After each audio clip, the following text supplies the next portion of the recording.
Yo, young kitty, what you doing? Yo, young kitty, you're on a vlog. Hey, young kitty, look at the camera. Guys, this is my cat, Rocky. And today, oh freak, I'm just gonna, you know what, never mind. So, young kitty. Bro, you were just yawning in my living room. Come on, young kitty. Actually, that's the point of a living room, to be lazy in it, so, yeah. What kind of Rocky? Young Rocky. Hey, my dude.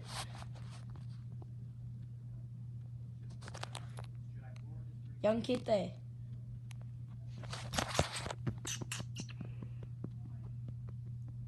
He's so stupid. Why you gotta be so rude? Don't you know I'm human too? I'm a cat, so. Hey, come here. Come here, young kitty. Young kitty, young kitty. No, watch me. No, dab, Rocky. Bye-bye, young kitty.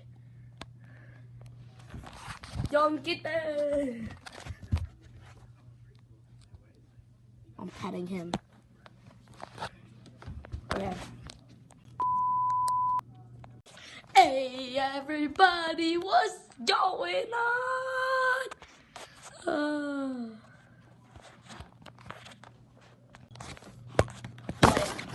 Never mind, guys. Okay, so I thought I was on time lapse for a second, but today is our second part to Logan Paul sort of thing, where we're gonna be reacting to Logan Paul's first video back.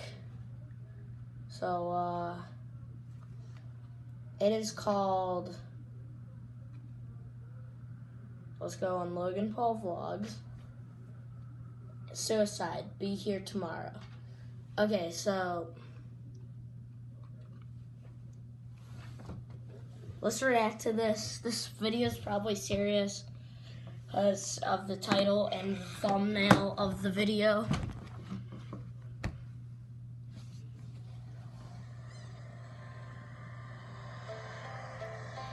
Okay, hold on.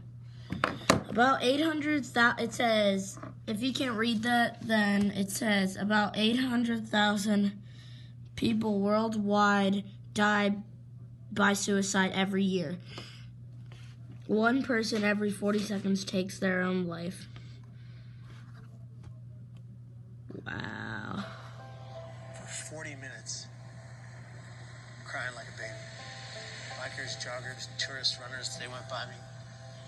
Police officers searching for suicidal people went by me twice. Leaning over the rail with tears flowing down to the waters. And I thought to myself, absolutely nobody cares. And then the voice in my head said, jump now, and I did. In the millisecond that my hands cleared the rail and my legs flew over it, it was an instant regret. The depression was wiped from my mind, and all I wanted to do was live, and I thought it's too late. Kevin Hines was 19 when he jumped off the Golden Gate Bridge. He is one of the many incredible people that I've been grateful to meet over the past 3 weeks as I aim to further understand the complexity surrounding suicide. And I know I've made mistakes. I know I've let people down. But what happens when you're given an opportunity to help make a difference in the world? The backlash against the social media star, very popular guy called Logan Paul, is in some hot water. He's a complete and utter insensitive idiot. Taking a break from daily vlogging. Even he says his latest content was his biggest mistake. This is all the news. And his family. It's time to learn from the past as they get better and grow as a human being. I'm here to have a hard conversation so that those who are suffering can have easier ones. So I've never been so humbled in my life by a single event. Were you kind of shocked by it? I was shocked to discover just how big this is. You've never known anybody that killed themselves? No one. That was. By the way, guys, if you didn't know, he was returning today, on YouTube. So yeah. That was part of the problem. It's just my ignorance of the subject. But in Ohio, where you come from, it's the second leading cause of death. And I know while I'm not able to solve the problem by myself, I want to be a part of the solution. that solution began across the country in New York City.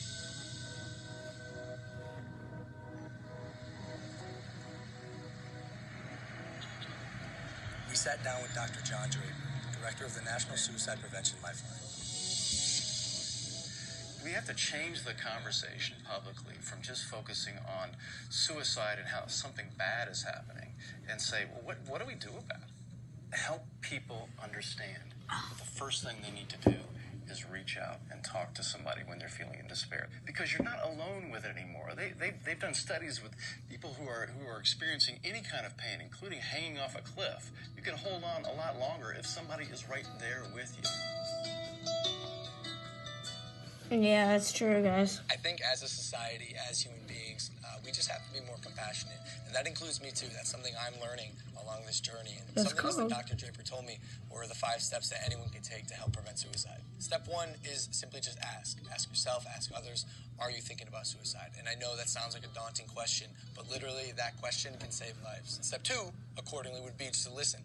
Be present, don't make any judgments. And then step 3 would be there for them, even after you've already asked, because dependability is key. Step 4 is then help them connect, whether it's with a friend, a family member, a local suicide hotline, therapist, but help them reach out to someone so they don't have to deal with this alone.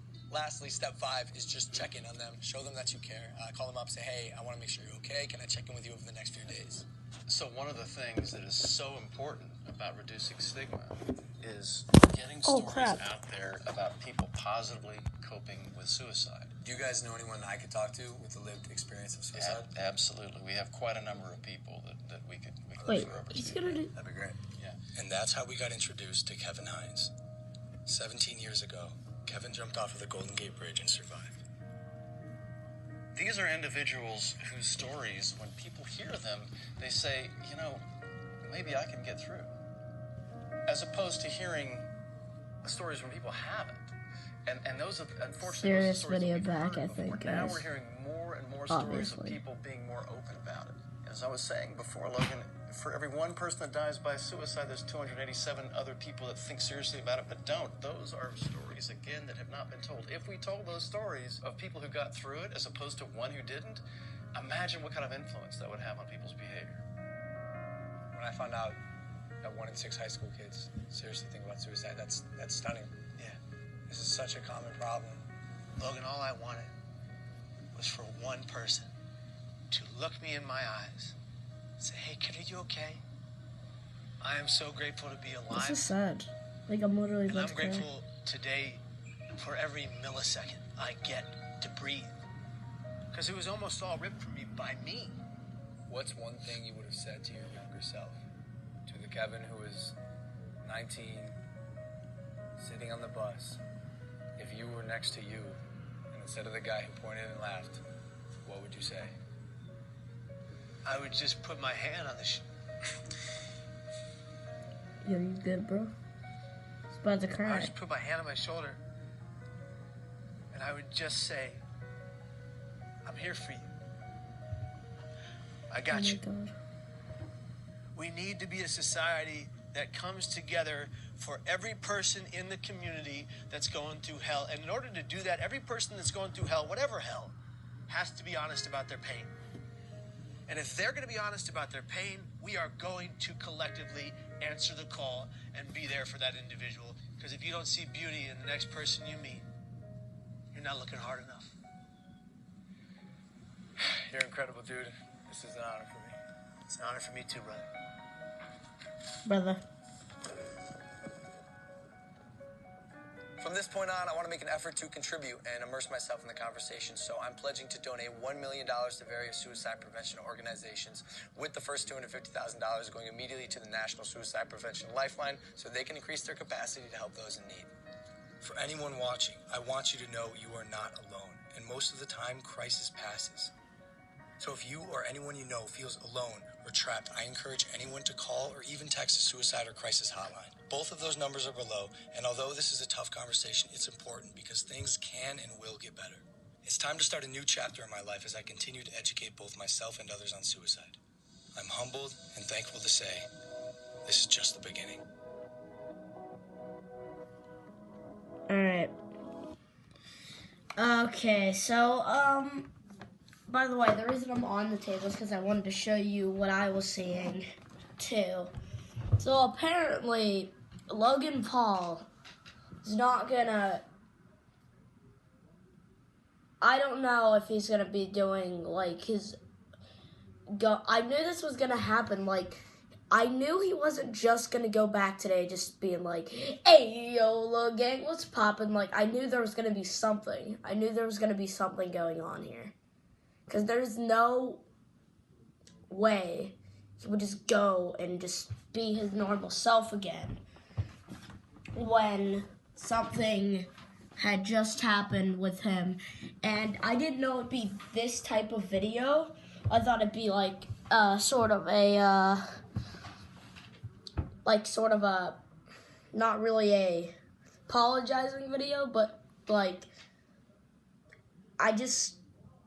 wow, this is actually, so obviously this is not a thing that's going to be forgotten about throughout the thing. There's probably going to be every once in a while that moment where they're like, hey, remember the time you almost got banned on YouTube? And I hope that Logan Paul is going to go back to his normal self here. I mean, I'm going to give him another couple weeks. But if he's not, like, if he's still doing these videos, I think that's his new YouTube life, how he's going to live his YouTube life. Which would be really sad. Because then, but this is a big influence on you guys. Don't do how these people talk about. Did you hear it? 1 in every 6 high school kids think about suicide. This is just serious, guys. It's definitely not a funny vlog back on the series. I knew it wouldn't be. And I think everybody didn't either. But I'm just glad he's back and going to do vlogs again and just being better at YouTube and all. So I'm very glad. So anyways, guys, we're gonna go back to a happy ending here. Okay, guys, I'll see you guys in the next video. Bye, and have a great rest of your day, and don't think about any suicide sort of problem. Be happy. Bye.